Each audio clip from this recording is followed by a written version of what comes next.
First Contact's Aftermath. Captain Elena Rodriguez stood at the viewport of the UES Dauntless, watching the sleek ships of the Galactic Defense Fleet glide past like silver fish in a cosmic ocean. Their designs were beautiful, all swooping curves and crystalline surfaces that seemed to bend light itself. Next to them, her vessel looked like a brick with engines strapped to it. "Captain, incoming transmission from the Meridian Fleet Command," Lieutenant Park announced from his communications station. "Admiral Zixtel wishes to discuss our recent modification requests." Elena suppressed a sigh. It had been 6 months since humanity joined the Galactic Defense Fleet, and every single upgrade they'd suggested had been met with horror or dismissal.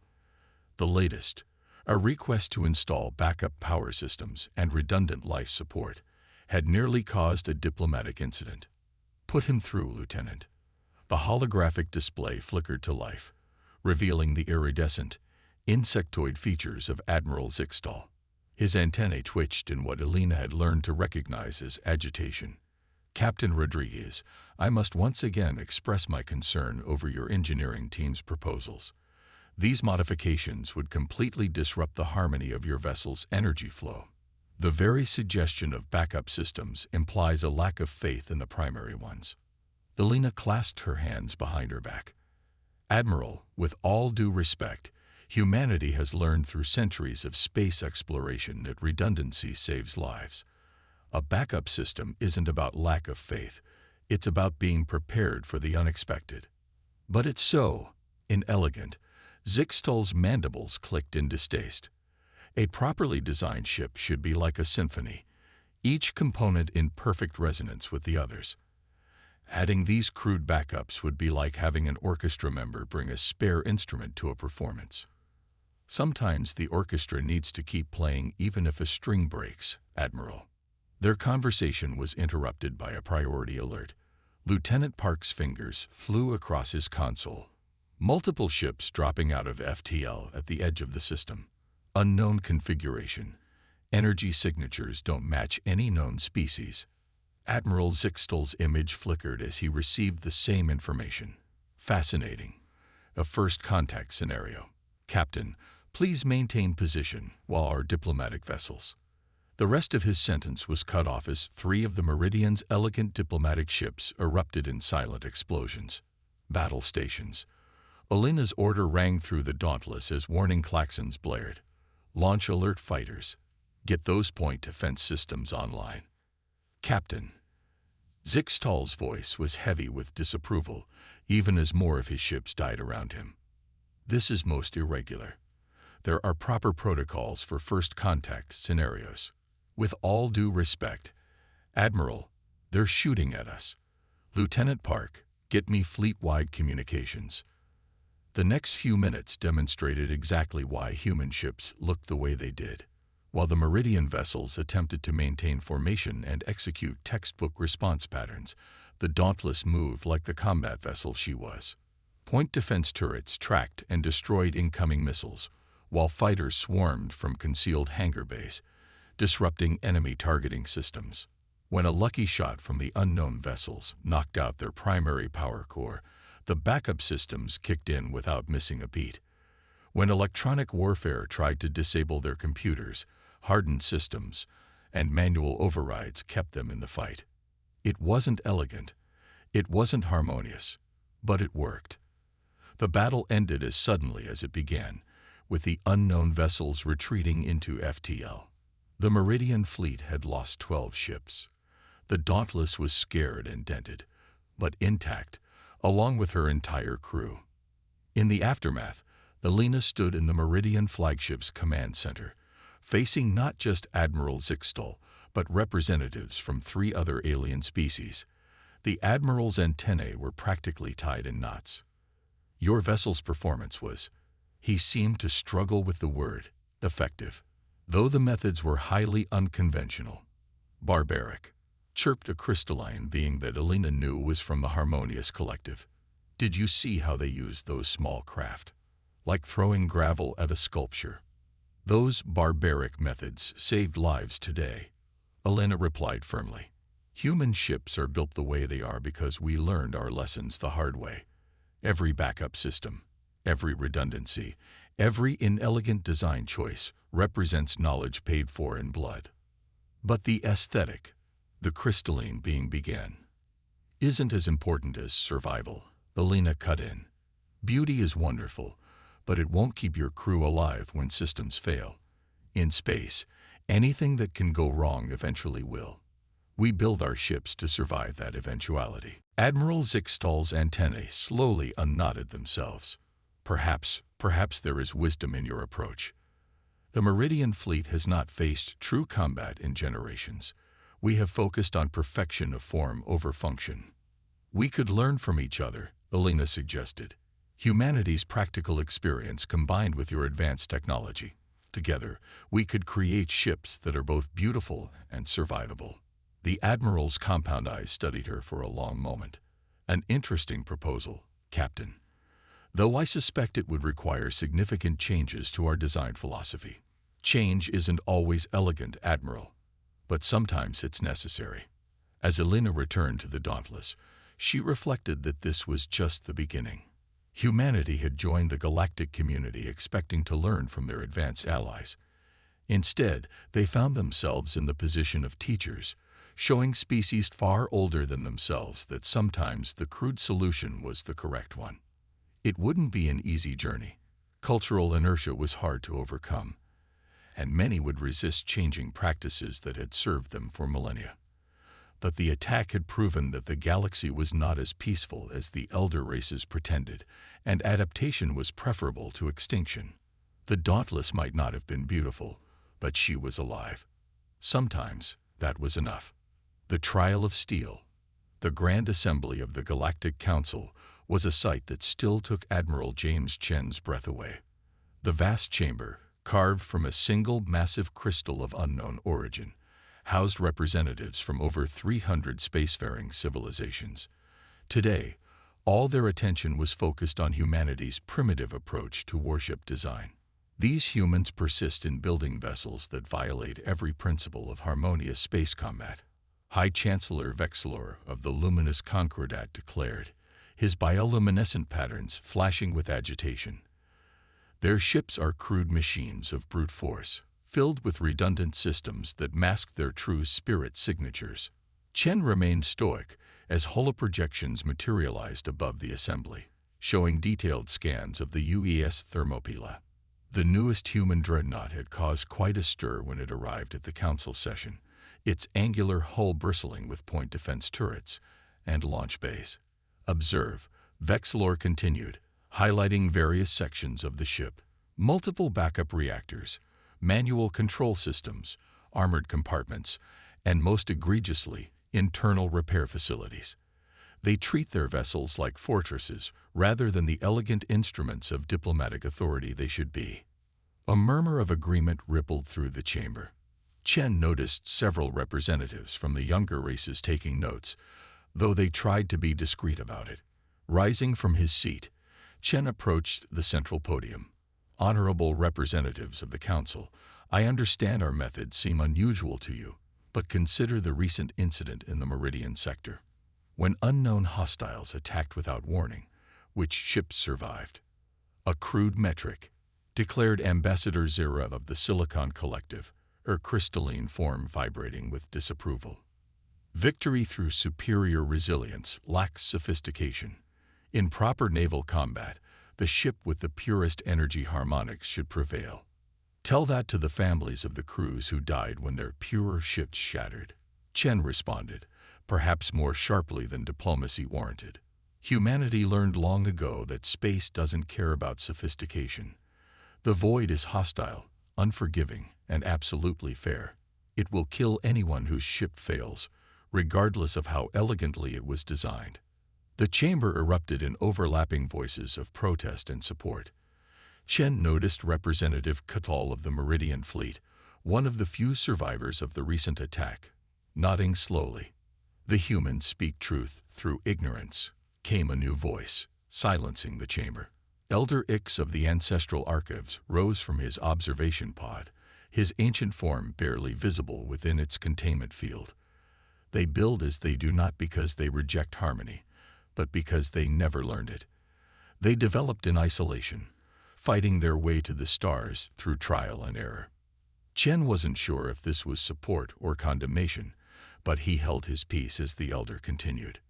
Consider, a species achieves spaceflight without guidance, without access to the principles of harmonic engineering. They survive through redundancy, through over-engineering, through preparing for worst-case scenarios. Are they wrong? Or have they simply found a different path to the same destination? But their methods are spreading.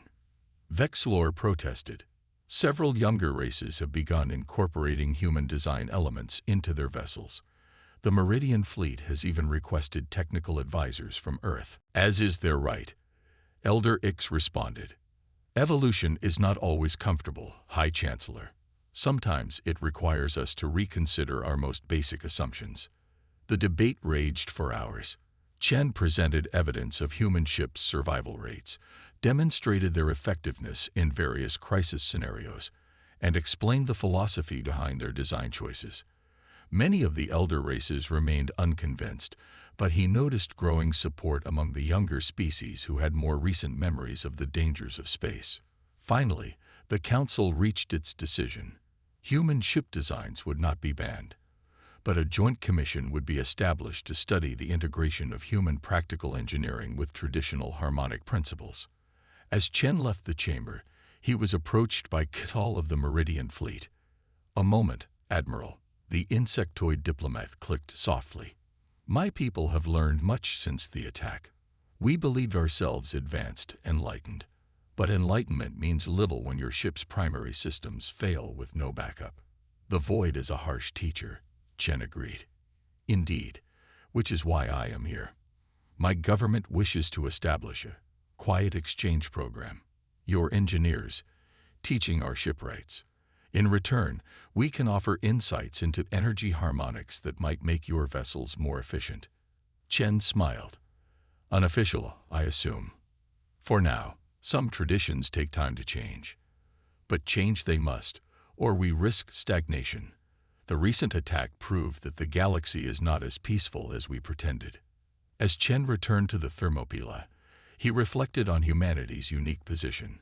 They had entered galactic society expecting to be the students, learning from civilizations thousands of years their senior. Instead, they found themselves teaching one of the most fundamental lessons of survival: hope for the best, but prepare for the worst. The next few years would be interesting, as human pragmatism collided with alien idealism. But perhaps from that collision, something new would emerge. Ships that combined the best of both philosophies, elegant yet resilient, advanced yet practical. The stars were waiting, and they didn't care how beautiful your ship was when something went wrong. Operation Safeguard. The emergency alert came during third shift aboard the UES Sentinel. Captain Maya Patel was reviewing maintenance logs when her tactical officer's voice cut through the quiet bridge. Multiple distress signals from the Centauri frontier. The Harmonious Collective reports their defense fleet is under attack from something new. Maya straightened in her command chair. "Show me." The holographic display flickered to life, showing crystalline ships of the Collective's proud fleet being systematically torn apart by massive dark vessels that seemed to absorb light rather than reflect it. Their hulls were organic, almost alive, shifting and regenerating even as the Collective's energy weapons struck them. "Those aren't the same hostiles from the Meridian incident," Maya observed. "These are something else entirely. How many Collective ships remaining?" 3 out of their original 20, Captain. Their harmonic resonance weapons appear ineffective against the organic hulls. The Collective's admiral is requesting immediate assistance. Maya didn't hesitate. "Set course for the Centauri frontier, maximum speed. Alert the rest of Battle Group 7, and get me a channel to Fleet Command." The next few hours were tense. The Sentinel arrived to find the Collective's surviving ships in retreat, their perfect geometric formations shattered. The enemy vessels, dubbed Leviathans by the crew, were methodically destroying colonial infrastructure. Collective vessels relied too heavily on their resonance weapons, Commander Jackson reported from Tactical. When those failed to penetrate the organic hulls, they had no effective backup weapons. Their ships are designed around a single perfect weapon system rather than maintaining tactical flexibility. Maya nodded grimly. And now we see why humans never put all our eggs in one basket. Battle group status. UES Hyperion and UES Dauntless are in position. Warrior and Defiant approaching from Vector 7.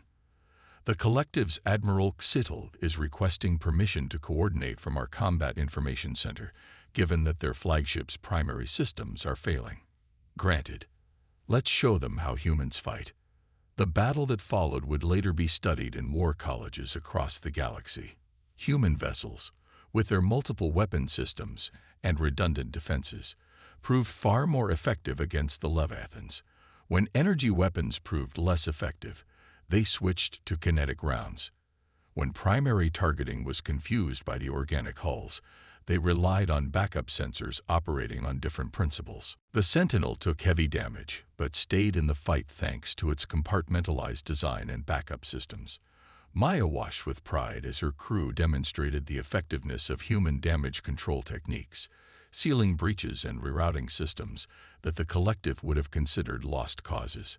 Fascinating, Admiral Xitl observed from his position on the bridge, his crystalline form gleaming under the emergency lights. Your vessel has sustained damage that would have shattered 3 of our ships, yet you continue to function at 60% combat effectiveness. Perhaps we were too quick to dismiss your methods as primitive. Sometimes primitive works, Maya replied, ordering another salvo of kinetic rounds into a Leviathan's vulnerable spots. Humanity learned a long time ago that it's better to be effective than elegant. The tide turned when Commander Jackson discovered that synchronized fire from multiple weapon types could overwhelm the Leviathan's regenerative capabilities. Human battle doctrine had always emphasized coordinated attacks using diverse weapon systems, another practice the elder races had considered inelegant. In the end, the remaining Leviathans retreated, leaving behind a graveyard of crystalline ships and 3 damaged but functional human vessels. The cost had been high, but it could have been much worse. In the aftermath, Maya found herself in a curious position. The collected surviving ships, their primary systems damaged beyond their ability to repair, requested permission to adopt human damage control techniques. Their crews watched in amazement as human engineers helped them bypass damaged systems and implement makeshift repairs that would have been considered sacrilege days earlier.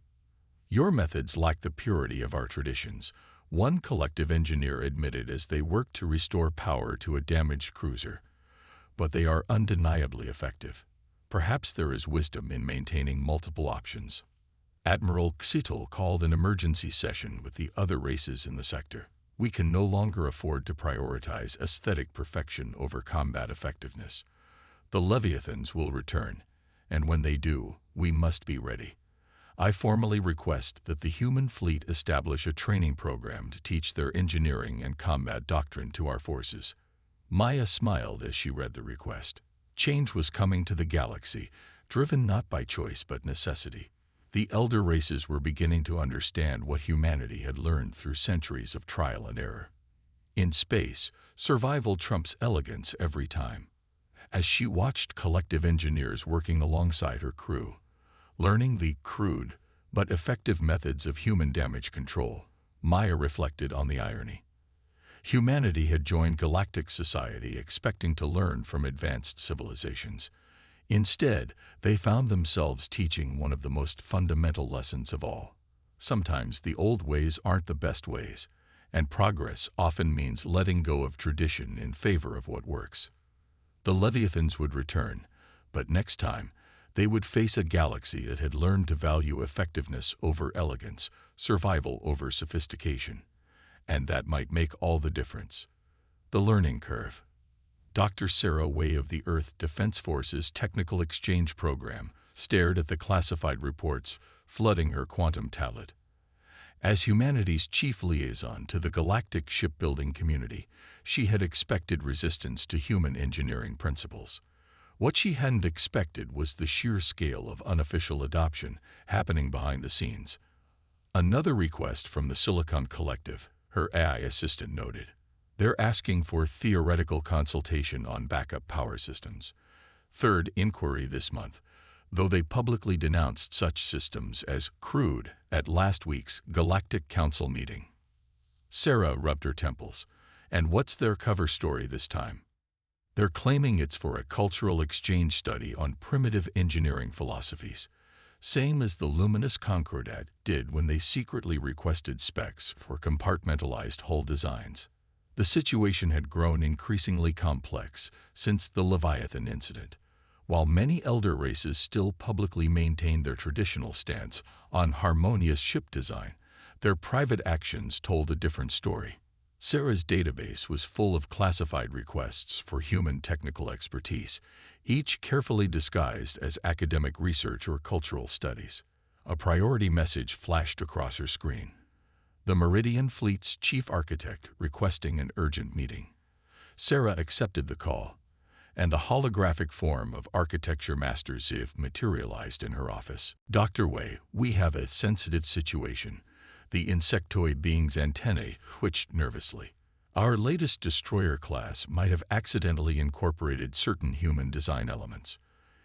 If the Harmonious Collective discovers this during the upcoming fleet review.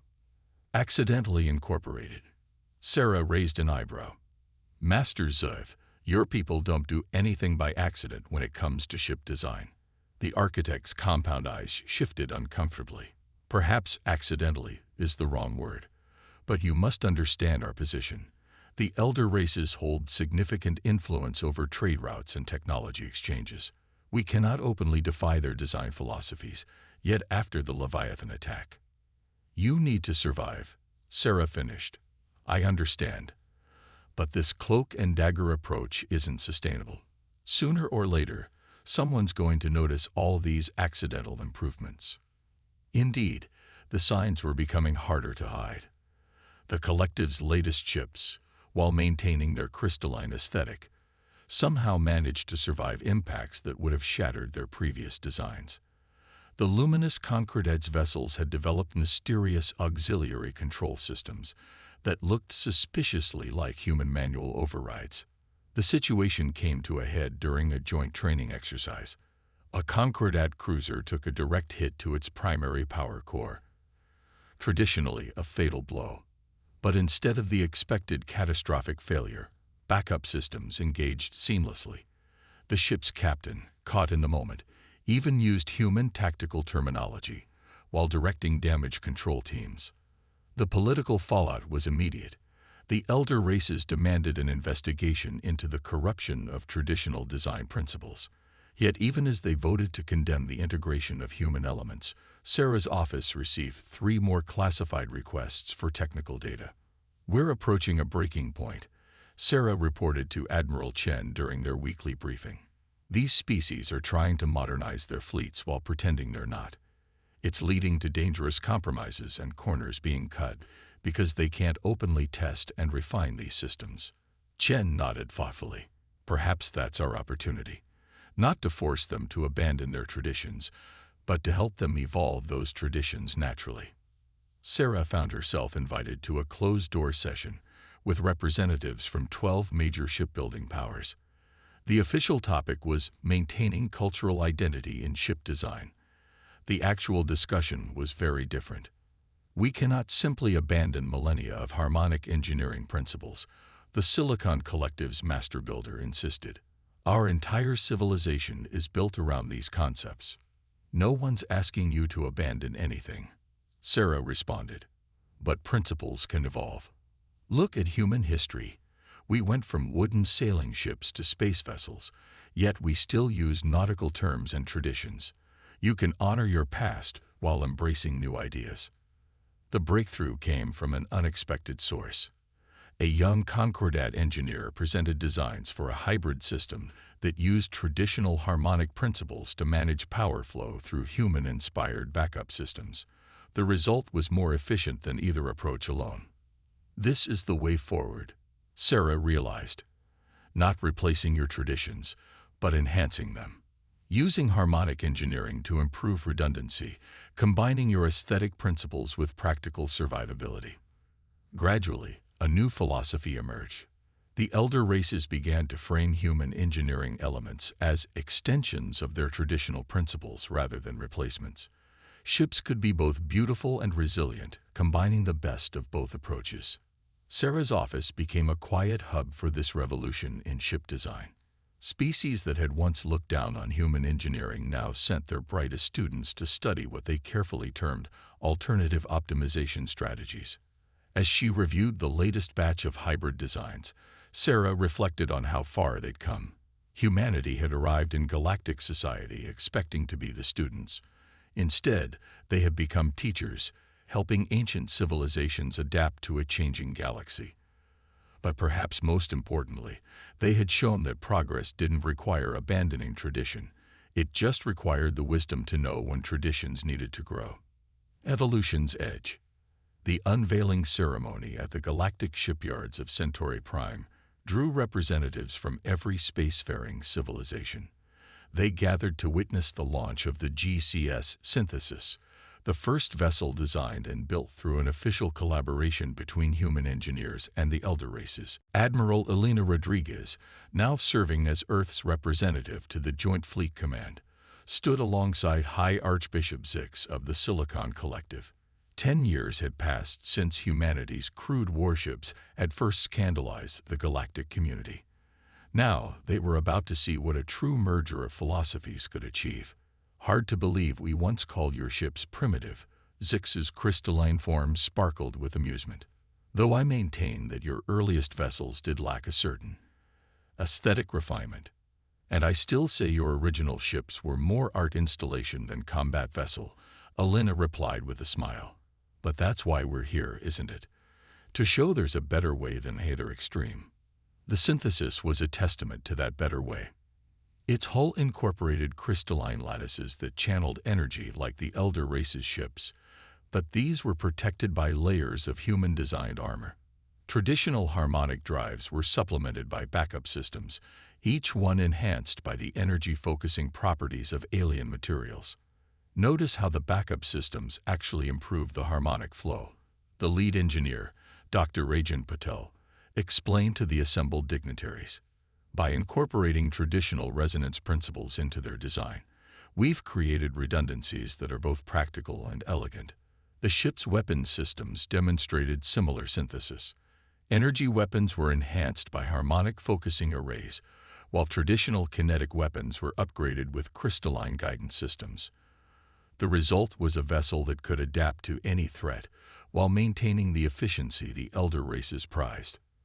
But the true test came 3 months later, when the Leviathans returned in force. The battle for the Arcturus sector would be remembered as the turning point. The synthesis led a combined fleet of hybrid vessels against the organic ships. When the Leviathans adapted to energy weapons, the fleet switched to enhanced kinetic rounds. When shields failed, backup systems engaged seamlessly. Traditional harmonic weapons, once nearly useless against the organic hulls, now penetrated deeply thanks to human targeting algorithms. Multiple hits on our starboard section. Tactical officer Zara reported, her crystalline form pulsing with battle data. Harmonic stabilizers at 60%, switching to backup systems. Hull integrity holding. Status of the organic regeneration. Captain Chen demanded. Our combined weapons fire is overwhelming their ability to repair. The hybrid targeting systems are predicting and matching their adaptation patterns. The Leviathans, facing ships that could match their adaptability while exceeding their raw power, retreated. The combined fleet suffered damage but no losses, a testament to the effectiveness of their new design philosophy. In the aftermath, even the most conservative elder races had to acknowledge the success of the hybrid approach. Ships that would have shattered under the Leviathan's assault had survived and fought back effectively. The galaxy was changing, and its ships were changing with it. The Galactic Council chambers, once the scene of heated debates over human engineering, now hosted technical conferences where species freely shared their innovations.